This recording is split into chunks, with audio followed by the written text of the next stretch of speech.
একাত্তর নিয়ে পরাজিত আওয়ামী বামেরা উঠে দাঁড়াইতে চাইবে, এই দাঁড়াইতে চাওয়ার সাথে শক্তভাবে বিএনপি পাশে দাঁড়াইতেছে, এটাই সমস্যা।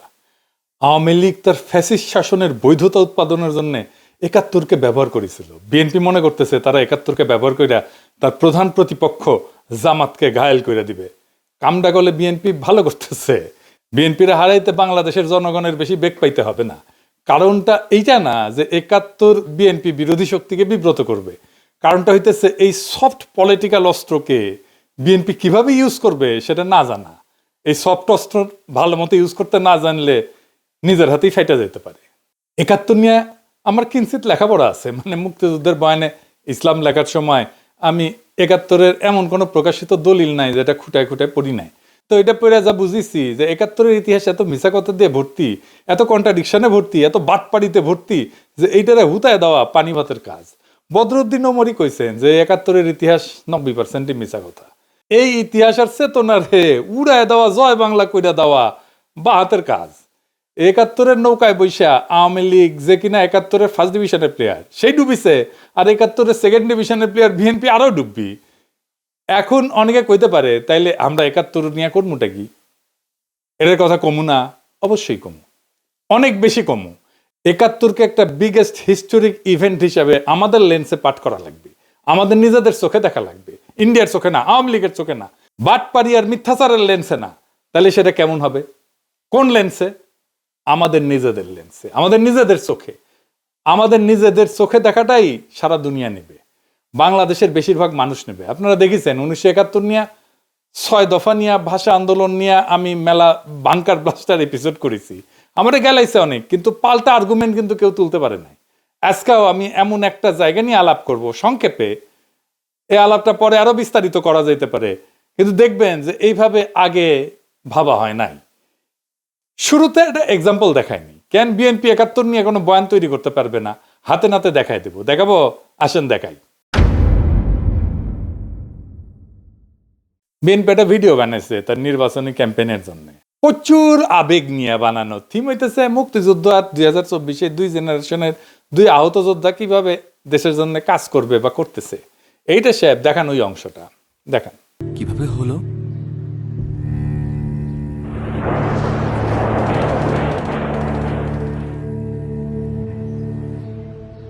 একাত্তর। আর তোমারটা? 24। চলো উঠি, অনেক কাজ পড়ে আছে। হ্যাঁ, আমারও অনেক কাজ আছে।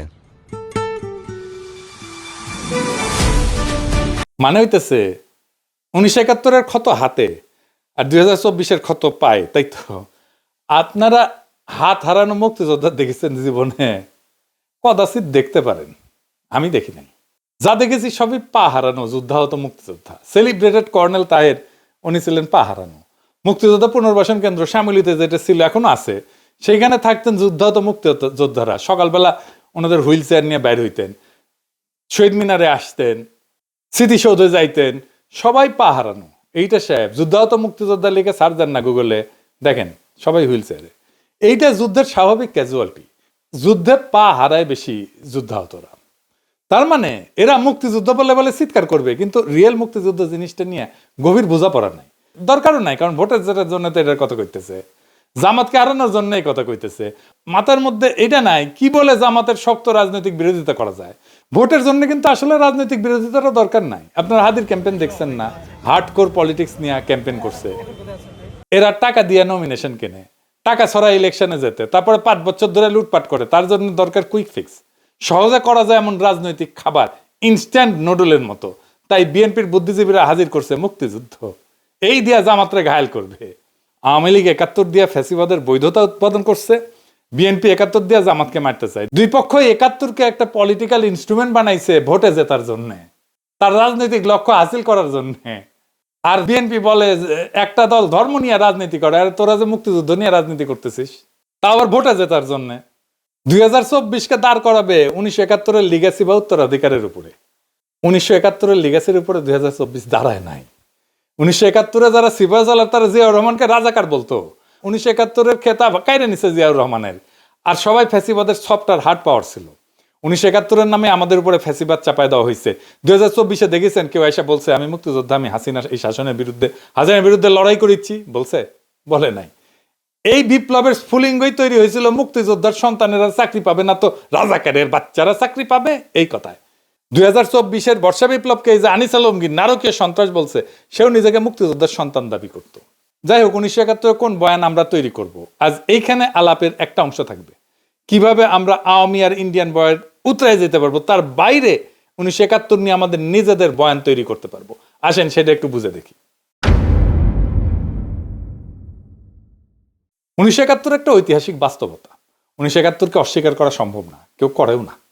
বলার চেষ্টা করে, যদি কেউ বলে সূর্য নাই, তাহলে তো সূর্য আকাশ থেকে হাওয়া হয়ে যায় না, তাই না? এটা ঘটনা ঘটছে। 1971-এ কি হয়েছিল? 1971-এ পূর্ব পাকিস্তানের স্বায়ত্তশাসনের আন্দোলন স্বাধীনতার আন্দোলনের রূপ নেয়। কিন্তু এটাও সত্য, পাকিস্তান ভাঙার জন্য মুজিব নিজে ভারতের সাথে ষড়যন্ত্র করছে। আগরতলা ষড়যন্ত্র করেনি? আগরতলা ষড়যন্ত্র মামলা হয়েছে না? পাকিস্তান যেন ব্যর্থ রাষ্ট্র হয়, সেই জন্যে মুজিব চেষ্টা করছে ভারতের সাহায্য নিয়ে। ভারত সবসময় সাহায্য করে গেছে। পাকিস্তান হইল কমিউনিস্টরা কু করার চেষ্টা করলো, উত্থান ঘটলো আইয়ুব খানের। এই কুয়ের পেছনে ছিল সেই আদি অকৃত্রিম অখণ্ড ভারতের পূজারী বামেরা। ওই কুনা হইলে পাকিস্তানে আর্মি এইভাবে এতদিন সামরিক শাসন চালাইতে পারে না। তবে পাকিস্তানকে ধোয়া তুলসী পাতা তা তো ছিল না। পাকিস্তান কেন সৃষ্টি হইল? পাকিস্তান সৃষ্টি হইল ভারতের সংখ্যালঘুদের জন্যই তো। মুসলমান আর হিন্দু দলিত দুই সম্প্রদায় মিলে পাকিস্তান আন্দোলন করলো। পাকিস্তান মানে কিন্তু পাক বা পবিত্র স্থান না। পাকিস্তান হচ্ছে একটা সংক্ষিপ্ত নাম, একটা ভূখণ্ডের। কোন কোন ভূখণ্ড? পাঞ্জাবের পি, আফগানিয়া যেটা আজকে খাইবার পাখতুনওয়ালা, ওটার আগে নাম ছিল আফগানিয়া, সেটার এ, কাশ্মীরের কে, সিন্ধের এস, আর বেলুচিস্তানের TAN, এই সব মিলে হইতেছে পাকিস্তান। তার মানে উত্তর পশ্চিম ভারতের কয়েকটা অঞ্চল জুড়ে একটা রাষ্ট্র। খেয়াল করেন, এখানে বাংলা নাই, পূর্ব বাংলা নাই। পাকিস্তান আন্দোলনের সূচনা ঢাকায়, মুসলিম লীগের জন্ম ঢাকায়। তারা আন্দোলন করতেছে যেই রাষ্ট্রের জন্য, সেই রাষ্ট্র কল্পনায় বাংলাই নাই। তাহলে ওই রাষ্ট্রে পূর্ব বাংলা টিকে না তো, মনোজগতেই তো নাই। ভাষার জন্য কিভাবে রাজনীতি পরিবর্তিত হয় বুঝছেন তো? ভাষার মধ্যে রাজনীতি কিভাবে লুকায় থাকে। পূর্ব বাংলা ঢুকছিল সংখ্যার জোরে, কিন্তু রাষ্ট্রের কল্পনায় ঢোকেনি তো। এইখানে ইতিহাসের লেন্স বদলাইতে হবে। আমরা সাধারণত ভাবি পাকিস্তান ভাগলো 1971-এ। আসল সত্যটা হইলো পাকিস্তান ভেঙ্গেই বানানো হয়েছিল। এটা রাষ্ট্রের নামই যখন একটা অংশকে বাদ দিয়া এটাকে চিন্তা করা হয়, কল্পনা করা হয়, তখন সেই অংশকে পরে শাসন করতে হয় বন্দুক দিয়া, ভোট বাতিল কইরা, সংখ্যাগরিষ্ঠতাকে ভয় পাইয়া, ট্রিগার চাইপা। আর ইন্ডিয়ার নুস্কানি তো ছিলই। পাকিস্তানের এলিটটা এতই বেকুব ছিল যে কোনোভাবেই পূর্ব পাকিস্তানকে পলিটিক্যালি কিভাবে ওন করতে হবে সেটা বুঝতে পারেনি। মুসলিম লীগকে টেকাইতে পারে নাই। পাকিস্তান রাষ্ট্রকে যে টিকায় রাখবে পলিটিক্যাল ইনস্টিটিউট, তারই টুকরা করলো।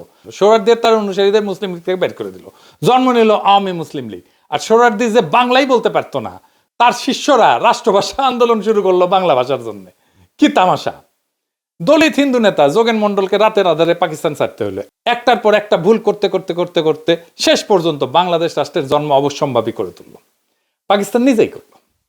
পাকিস্তানকে তার হিস্টোরিক মিস্টেক গুলো একনলেজ করতে হবে, তো এটা স্বীকার করতে হবে। শুধু ইন্ডিয়ার দোষ দিলে তো হবে না। ইন্ডিয়ার ষড়যন্ত্র কেন সফল হইতে পারলো সেটার হদিস নিতে হবে। মুশকিল হইতেছে নিজের পাদের গন্ধ নিজের টের পায় না, সেজন্যই এনগেজ হইতে হয় ভিন্ন মতের সাথে। পাকিস্তান ট্রুলি এনগেজ হয়েছে বাংলাদেশের সাথে, বাংলাদেশের ইন্টেলিজেন্সিয়ার সাথে, বাংলাদেশের সিভিল সোসাইটির সাথে, বাংলাদেশের একাডেমিয়ার সাথে, বাংলাদেশের মিডিয়ার সাথে।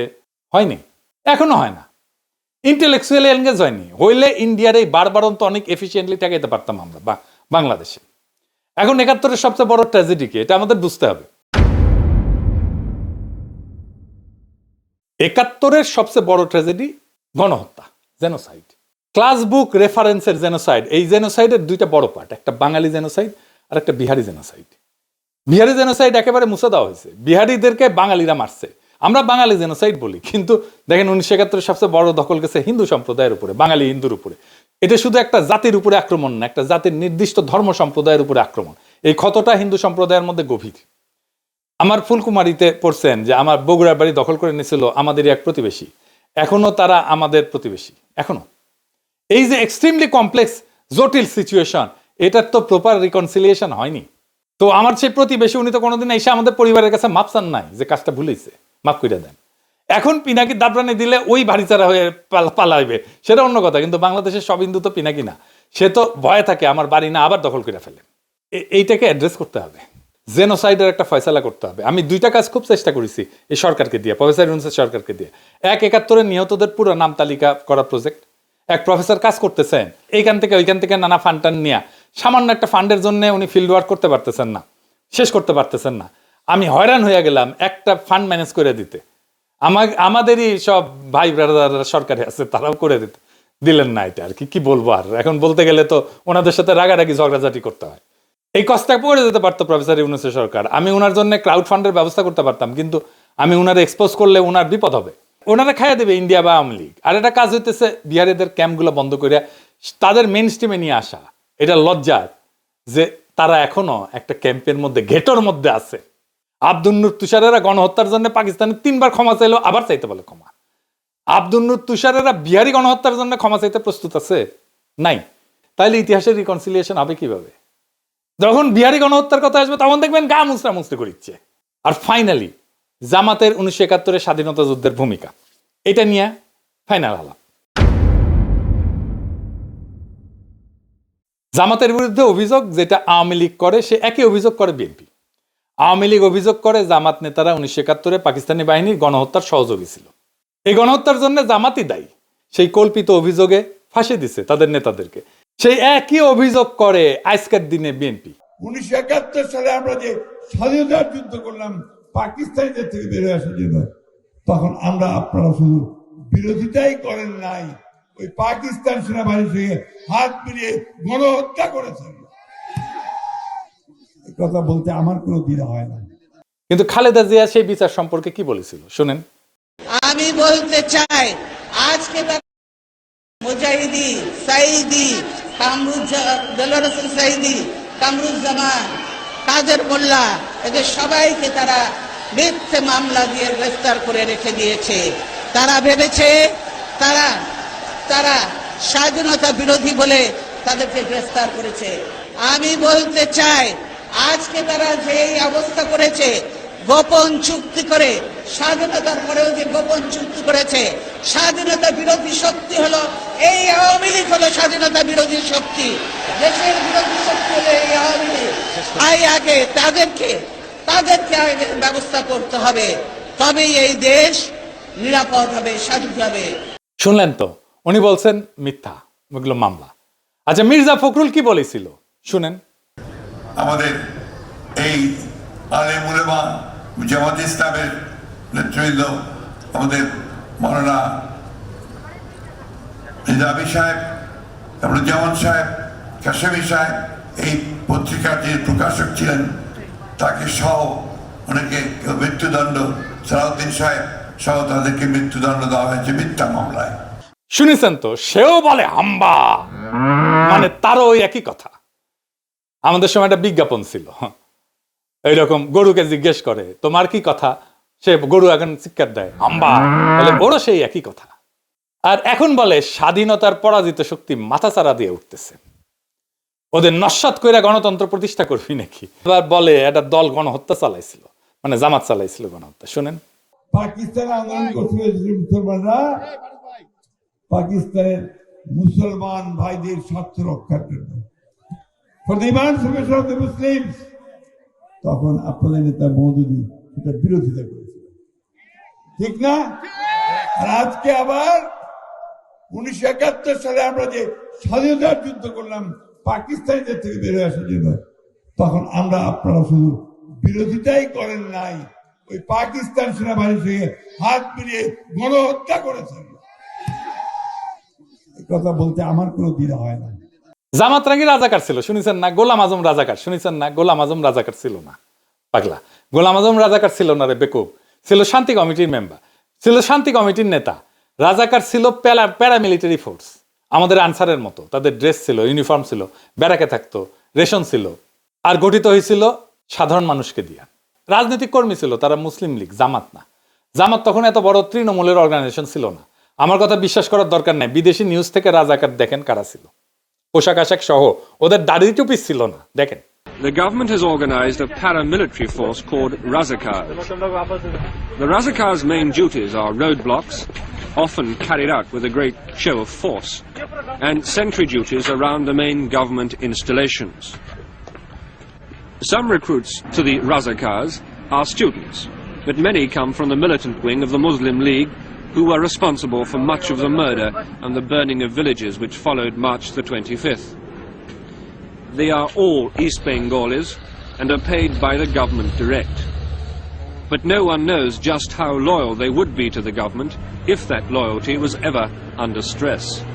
দেখেছেন এই মুসলিম লীগের পুরাটাই বিএনপির ঢুকিছে। মির্জা ফখরুলের বাবাই তো মুসলিম লীগার ছিল, পাকিস্তানের মন্ত্রী ছিল। আমির খসরু মাহমুদের বাবা মুসলিম লীগার ছিল। মির্জা ফখরুল দাবি করে তার বাবা 1971 শরণার্থী শিবিরে ছিলেন, একজন পাকিস্তানের মন্ত্রী, মুসলিম লীগ করার লোক। কেন ইন্ডিয়া পালাবে 1971-এ? তার উপরে যায় শরণার্থী শিবিরে থাকবে। সুপে চাপে মিলানো যায়? আপনার কমন সেন্স কি বলে? যাই হোক, আমরা ওইদিকে না যাই। জামাতের ভূমিকা ছিল দুইটা জায়গায়, শান্তি কমিটি আর আলবদরে। এখন এই আলবদরকে দায়ী করা হয় বুদ্ধিজীবী হত্যায়। এই দাবিটা প্রমাণ করা মুশকিল অনেক কয়টা কারণে। কে দোষী আমি সেটা ঠিক করব না, আমি দেখাইতেছি রাষ্ট্র কিভাবে মিথ্যা দিয়ে ইতিহাস বানায়। আসেন ওই অংশটুকু একটু দেখি। আমি আলবদর বলছি বলে একটা বই আছে, একজন আলবদর ছিল, সেই লিখছে। সে বলতেছে যে তাকে গ্রেপ্তার করা হয়েছিল, জেলে ছিল সে। গ্রেপ্তার করা হইল, তারে ইন্টারোগেট করা হয়েছে, তার কাছ থেকে তথ্য নেওয়া হয়েছে, কিছুই নেওয়া হয় না। তাইলে তো তার কাছে কিছু এভিডেন্স থাকতো, বলতেছে আলবদর। কিন্তু আলবদর তো ধরছিলা, তারে জেলেও রাখছিলা, তো তারে ইন্টারোগেট করে তারে তথ্য নাও নেই। সে তথ্যটা ভেরিফাই করো নাই, ক্রস চেক করো নাই কেন? কার দোষ এইটা? আমি আপনাকে ডিসেম্বরে একটা ক্লিপ দেখাই। সেখানে সাংবাদিক, বিদেশি সাংবাদিক বলতেছে ঢাকায় ডিসেম্বরের শুরুর দিকের কথা, এটা প্রত্যেক দিন মুক্তিবাহিনীর সদস্যরা কম করে 5টা রাজনৈতিক হত্যাকাণ্ড করতেছে। শোনেন। There are between 80 and 100,000 Mufti Bahini operating within East Pakistan. And in the last few months, they have blown up 165 bridges, large and small, have damaged 5 cargo boats, including one British boat from Calcutta, have sunk a 1,600-ton jute barge, and have blown up a power substation. And they have committed, in Dakar alone, 6 political assassinations every day. তার মানে ঢাকার মধ্যে শক্তিশালী অবস্থান তৈরি করে ফেলছে গেরিলারা। এইখানে স্বাধীনতার পক্ষের বুদ্ধিজীবীদের ধরে নিয়ে যাইতেছে কয়েকদিন ধরে। কোথায় নিয়ে যাইতেছে সেটাও ফ্যামিলি মেম্বাররা জানে, কিন্তু অনেক ক্ষেত্রেই, মনীষ চৌধুরীর ক্ষেত্রেই জানে। ফিজিক্যাল ট্রেনিং সেন্টারে নিয়ে যাওয়া হয়েছিল মোহাম্মদপুরে। তো মুক্তিযোদ্ধারা তো অপারেশন চালাবে সেই ফিজিক্যাল ট্রেনিং সেন্টারে, ঠিক কিনা বলেন? তারা ডেলি 5 জন করে মারতে পারে ঢাকায়, আর ফিজিক্যাল ট্রেনিং সেন্টারে হামলা করে উদ্ধার করতে পারে না। উদ্ধার করতে না পারুক, হামলা তো করতে পারতো, কেন করলো না? ঢাকা শহরে মুক্তিযোদ্ধা কি কম ছিল? এখন তো কত মুক্তিযোদ্ধা, সবাই মিলে যদি ওইখানে হামলা করতো। দেশ স্বাধীন হইলে এই বুদ্ধিজীবী পরিবাররা মুজিবের অফিসের সামনে বিক্ষোভ করে। ওইখানে মুজিব আসে। জয়রায়ের বোন ছিল নাফিসা কবির, তাকে উদ্দেশ্য করে মুজিব বলছিল যে অনেকে তো দালালি করে মারা গেছে এই বুদ্ধিজীবী সম্পর্কে। এটা পান্না কাইসাল লিখে গেছে, স্বাধীনতা বিরোধীরা লিখে যায় নাই। জামাতের অনেকে বলে ইন্ডিয়ানরা মারছে। এই বয়ানটা মিলে পাকিস্তানের হামিদুর রহমান কমিশনের রিপোর্টে যখন তারা রাও ফরমান আলীকে প্রশ্ন করে, রাও ফরমান আলীকে জানেন তো এই বুদ্ধিজীবী হত্যার জন্য দায়ী করা হয়। হামিদুর রহমান কমিশনে বলা হয়েছিল বাংলাদেশের সরকার যেন তাদেরকে এভিডেন্স দেয় বুদ্ধিজীবী হত্যার সাথে কারা কারা জড়িত ছিল। পাকিস্তানের কাগজে কলমে হইলেও এটা সদিচ্ছা ছিল, তো করে নাই কেন বাংলাদেশ? এটা তো এখনো করা সম্ভব, যৌথ কমিশন করে অনুসন্ধান কইরা। জামাতে ইসলামকে ক্ষমতায় আসলে এইটার একটা ট্রান্সপারেন্ট তদন্ত করতে হবে। তদন্তে হস্তক্ষেপ করা যাবে না, আন্তর্জাতিক তদন্ত হইতে হবে। বিএনপিও করতে পারে, ক্ষমতায় তো ছিল, করে নাই কেন তদন্ত? 71 নিয়ে 2টা অমীমাংসিত বিষয় আছে, জ্বলন্ত বিষয় আছে। একটা গণহত্যার সংখ্যা, কতজন মারা গেছে, কতজন শহীদ হয়েছে, আর একটা বুদ্ধিজীবী হত্যার দায় কে করছে আসলে? আওয়ামী লীগ, বিএনপি, জাতীয় পার্টি কেউই করে নাই। যদি প্রশ্ন করি যে আসলে তারা তদন্ত করলে এই দায় দেওয়ার রাজনীতি করতে পারবে না, তাই করে নাই। মানিক বন্দ্যোপাধ্যায়ের প্রাগৈতিহাসিক বলে একটা উপন্যাস ছিল, ওইখানে এক ভিখারি, তার পায়ে একটা ঘা ছিল, বিভৎস ঘা। ওই ঘায়ে চিকিৎসা করতো না, কারণ চিকিৎসা করলে ভালো হয়ে যাবে, আর ঘা দেখায় ভিক্ষা করতে পারবে না। তাই আওয়ামী লীগ, বিএনপি এই ক্ষতের কোনো চিকিৎসা করেনি 71 নিয়ে, কারণ চিকিৎসা করলে মুক্তিযুদ্ধের চেতনা বেইচা ভোটের রাজনীতি করতে পারবে না। এটাই হইতেছে আসল সত্য। এই যে বিএনপি আওয়ামী লীগের বয়ান নিজের মুখে তুলে নিচ্ছে, এই জন্য নিজের আত্মহত্যার পথে গেছে। এটা আমি আপনাদেরকে প্রকৃতি থেকে বুঝাই দিই একটা ঘটনা দিয়ে, মজা পাইবেন। ঘাসফড়িং, ঝিঝি পোকা আছে না, এইসব প্রাণী কেমনে মারা যায় জানেন? এটা তো বুড়া হয়ে মারা যায়। আর একটা মৃত্যু খুবই ভয়ঙ্কর। এই ঝিঝি পোকার পেটে একটা কৃমি ঢোকে, নাম হইতেছে হর্স হেয়ার কৃমি, মানে ঘোড়ার চুলের কৃমি। এডিটর সাহেব, ঘোড়ার আবার একটা হাসি দেওয়া লাগবে, তার চুলের কৃমি, সেটাও একটা বিষয় হয়েছে এপিসোডের, এটা হাসি দেয় না। যাই হোক, ভালোই হয়েছে। এটা লম্বা সুতার চুলের মতো দেখতে, পরজীবী কৃমি, সাধারণত পোকামাকড়ের ভেতরে বড় হয়। এই কৃমির জীবন চক্র শেষ করার জন্য পানির দরকার হয়, এটা মনে রাখেন, আমরা ফিরে আসবো এই জায়গায়। তো এই ঝিঝি পোকা, এই কৃমির ডিম সংক্রমিত পোকা যদি খেয়ে ফেলে, তাহলে এই ডিমটা শরীরে ঢুকে পড়ে ঝিঝি পোকা। এই ডিমটা ঢোকার পরে ঝিঝি পোকার পেট ভেদ কইরা শরীরের ভিতরে ঢুকে যায়। সেখানে আস্তে আস্তে আস্তে আস্তে বড় হইতে থাকে, বড় হইতে থাকে, বড় হইতে থাকে, শরীরের ভিতরে পুরা শরীর খায়া ফেলে। ঝিঝি পোকার শরীরের ভিতরে প্রায় পুরা জায়গা দখল করে নেয় এই কৃমিটা। এই কৃমি এতই বড় হয় যে অনেক সময় এই কৃমির দৈর্ঘ্য ঝিঝি পোকার শরীরের চাইতে কয়েক গুণ বেশি হয়ে যায়। তো ঝিঝি পোকা যা খায় তার পুষ্টি কৃমি শুষে নেয়। ঝিঝি পোকা ধীরে ধীরে দুর্বল, অপুষ্ট, নিয়ন্ত্রণহীন হয়ে পড়ে, অসুস্থ শরীর, দূষিত রক্ত হয়ে পড়ে। সবচেয়ে ভয়ঙ্কর ধাপ হইতেছে, এই কৃমি ঝিঝি পোকার মাথা, মগজ নিয়ন্ত্রণ করে, চিন্তা নিয়ন্ত্রণ করে, মাইন্ড কন্ট্রোল করে। কিভাবে? এই কৃমি ঝিঝি পোকার স্নায়ুতন্ত্রে একটা রাসায়নিক সংকেত দেয়, এটাকে বলে, ডাক্তারি ভাষায় বলে নিউরোঅ্যাক্টিভ কম্পাউন্ড। ফলে ঝিঝি পোকার স্বাভাবিক ভয়ের প্রতিক্রিয়া নষ্ট হয়ে, ঝিঝি পোকা পানিকে ভয় পায়, কিন্তু তখন পানির দিকে আকৃষ্ট হয়ে যায়। স্বাভাবিকভাবে পানি এলায় চলে, কিন্তু ওইটার জন্য সে পানির দিকে যাইতে থাকে, পানির দিকে যাইতে থাকে ঝাঁপ দেওয়ার জন্য। তারপরে পানিতে ঝাঁপ দেয়, ঝিঝি পোকা ঝাঁপ দিয়ে মারা যায়। তখন ওই কৃমি ঝিঝি পোকার পাছা ফুইরা বের হয়ে আসে, ঝিঝি পোকা মারা যায়, আর কৃমি তার নতুন আশ্রয়ের খোঁজে যায়। ঝিঝি পোকা হইতেছে বিএনপি, আর ইন্ডিয়ান আওয়ামী লীগ হইতেছে ওই কৃমি, সেকুলার, সেন্ট্রিস্ট, লিবারাল, ডেমোক্রেট কৃমি, যেমন ওয়াকারের পথবালক তাসনিম খলিল, এরা ঢুকিছে, এরা সেই কৃমি বিএনপি ঝিঝি পোকার মধ্যে ঢুকিছে। আর মুক্তিযুদ্ধের চেতনা হইতেছে সেই নিউরোঅ্যাক্টিভ কম্পাউন্ড, সেই ইন্ডিয়ান ন্যারেটিভ, যেটা দিয়ে আওয়ামী লীগ আর ইন্ডিয়া বিএনপির মস্তিষ্ক নিয়ন্ত্রণ করতেছে। বিএনপির মধ্যে তো ইন্ডিয়ান র আছে, আমার কথা না, এটা বিএনপির নেতার কথা, বড় নেতার কথা, আলতাফ ভাইয়ের কথা শুনেন। বিএনপির কিছু লোক আছে যারা নন আননোন না, নূতন না, পুরানা, নন রয়ের এজেন্ট, নন রয়ের এজেন্ট। তারা এই দেশে যদি 100 টাকা কামাই করে, 90 টাকা তারা ইন্ডিয়াতে পাঠায়। এখন বিএনপি ঝিঝি পোকার মতো পানির দিকে ঝাঁপ দিতে যেতেছে। আগামী নির্বাচনে ভরাডুবি হইলে বিএনপির পাছা ফাইটে আওয়ামী লীগের কৃমি বের হয়ে আসবে পরিপুষ্ট হইয়া। বাংলাদেশে আবার আওয়ামী লীগের পুনর্জন্ম হবে, বাংলাদেশের একটা ট্রু ন্যাশনালিস্ট পলিটিক্যাল পার্টির ধ্বংস কইরা তার ধ্বংসস্তূপ থেকে আওয়ামী লীগ উত্থিত হবে। এইভাবে, ঠিক যেইভাবে মুসলিম লীগ ধ্বংস হয়েছিল, তার মধ্যে থেকে আওয়ামী লীগ বাড়াইছিল। এখন তাই আমাদের বৃহত্তর রাজনৈতিক ফ্রন্ট করা ছাড়া উপায় নাই। বিএনপি শেষ, বাংলাদেশের স্বাধীনতা সার্বভৌমত্ব রক্ষার জন্যই আমাদের লাগবে একটা নতুন ন্যাশনালিস্ট ফ্রন্ট। আগামী নির্বাচনে সেই ফ্রন্টকে আমাদের সর্বশক্তি দিয়ে জয়যুক্ত করতে হবে, না হলে বিএনপি ঝিঝি পোকার পেট থেকে বাইর হওয়া আওয়ামী কৃমি আমাদের দেশটা আবার ধ্বংস করে ফেলবে। এইটাকে কি আমরা হইতে দেব? কখনোই না। এইটাকে আমাদের থামাইতে হবে, বাংলাদেশ রাষ্ট্রটাকে আমাদের রক্ষা করতে হবে। এটাই জুলাই, এটাই 2024-এর বর্ষা বিপ্লবের শিক্ষা। আমরা বাংলাদেশকে রক্ষা করব ইনশাল্লাহ। ইনকিলাব জিন্দাবাদ।